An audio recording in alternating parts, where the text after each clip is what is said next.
Good morning, everyone, and welcome. Here we are with Wendy, the Vulcan, in all of her finery. She is a beautiful looking aircraft, and I do consider it such a shame that the RAF retired their Vulcans after the Falklands War.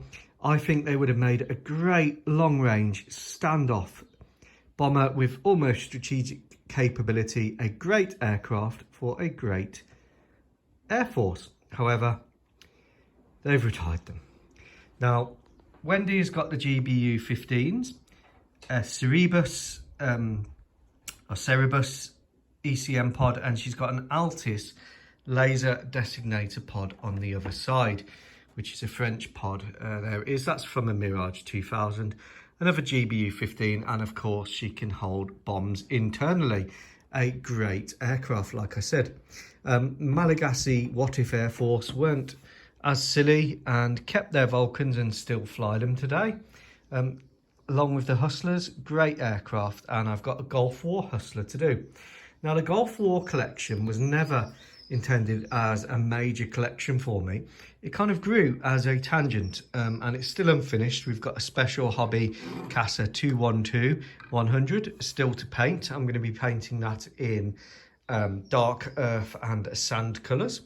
I've just finished the Tiger Sharks, the F20C models, which are the night attack Tiger Sharks. I've done a separate video on those. They've got the full lantern system for night flying. This one's got a GPU 5 gun pod, same weapon, just a lightened version as used in the A10 Warthog. And there are a few oddities like the Starfighter, which I don't really know where that's come from and what that's doing here, but it's here anyway. So this began as a tangential collection, and it's probably one I'm going to expand because it seems to be very popular. Then we've got another Tiger Shark here, which I've done a video on. Mavericks Rockeye cluster bomb for this Tiger Shark, and again the lantern system. These would have been just brand new into service at the start of the Gulf War, so very much a new toy. The bulk of the heavy lifting in the air-to-ground work was done by the F5E. Here it is, the Italeri old kit, raised panel lines, but it does have the good leading edge root extensions and the flat nose, so it's a nice kit in that sense. Maverick, it's got a FIMAT chaff and flare pod, 2 sidewinders, AN ALQ 131 from Hasegawa, and a Rockeye anti-armour cluster bomb there. Nice little aircraft, the F5.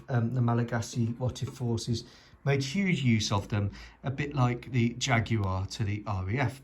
Now, I'm just repainting and trying to tidy up this Phantom. This is a Revell F4F Ice, which I've kind of backdated.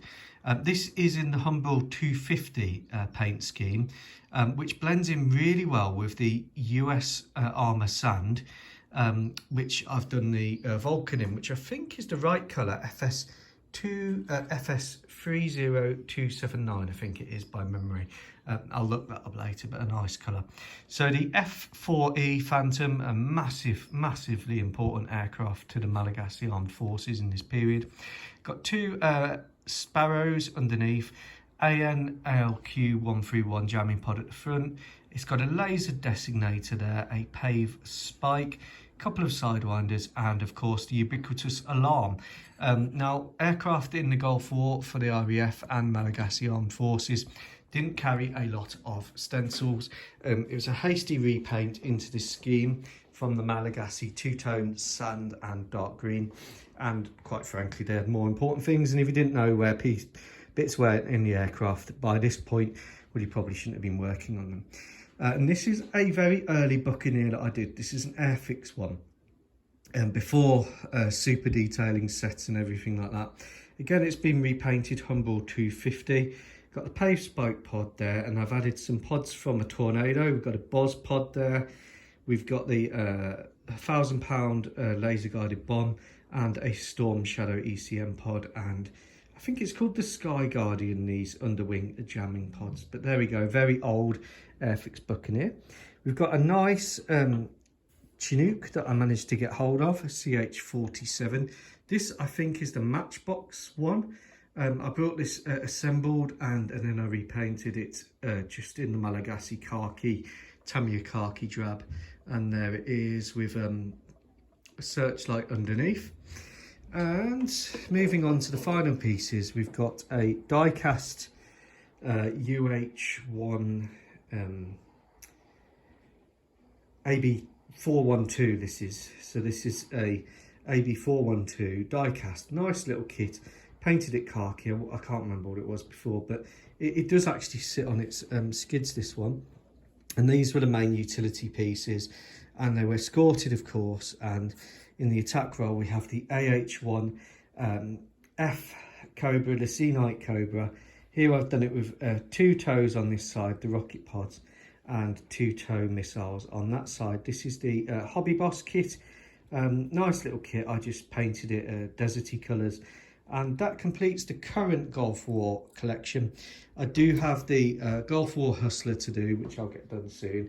And then I've got a load more Revell Phantoms, which I can repaint. Like I said, I'm not really sure what the Starfighter is doing here. I think it was designed to escort the Hustlers. That's why it's in the collection.